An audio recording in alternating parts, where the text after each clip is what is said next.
नमस्कार, लोकप्रवाह न्यूज मध्ये आपलं स्वागत आहे। सामाजिक, राजकीय, शैक्षणिक व सांस्कृतिक अशा विविध अपडेट्ससाठी दिलेल्या बेल आयकॉनवर प्रेस करा, लाईक करा, शेअर करा, सबस्क्राइब करा। धनगर आरक्षण संदर्भात आज जी पत्रकार परिषद संपन्न झाली त्याचा मूळ हेतू हा होता की येणाऱ्या आषाढी एकादशीला राज्याचे मुख्यमंत्री सन्माननीय देवेंद्र फडणवीस साहेब या पंढरपूर नगरीत येणार आहे। त्यांनी विरोधी पक्षनेते असताना 2014ला बारामतीमध्ये धनगर समाजाला आम्ही आरक्षण देऊ, फक्त शिफारस करण्याचं बाकी आहे हे आश्वासन तमाम 10 लाख धनगरांना त्यावेळेस दिलेलं होतं, परंतु त्याची शिफारस त्यांनी अजून बी केलेली नाही। त्यानंतर 14 ते 19 त्यांचं सरकार आलं, परत 2.5 वर्ष सरकार आलं, परत 2024ला परत त्यांचं सरकार आलं, परंतु त्यांनी धनगर समाजाला वेठीस धरण्याचं काम त्या ठिकाणी केलं गेलंय। आमची या पत्रकार परिषदेची प्रमुख मागणी हीच आहे की या येणाऱ्या आषाढी एकादशीला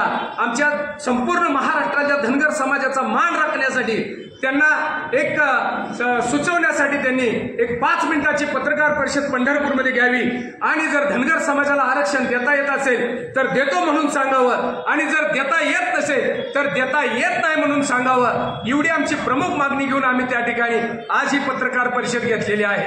एलकोट एलकोट जय मल्हार, एलकोट एलकोट जय मल्हार।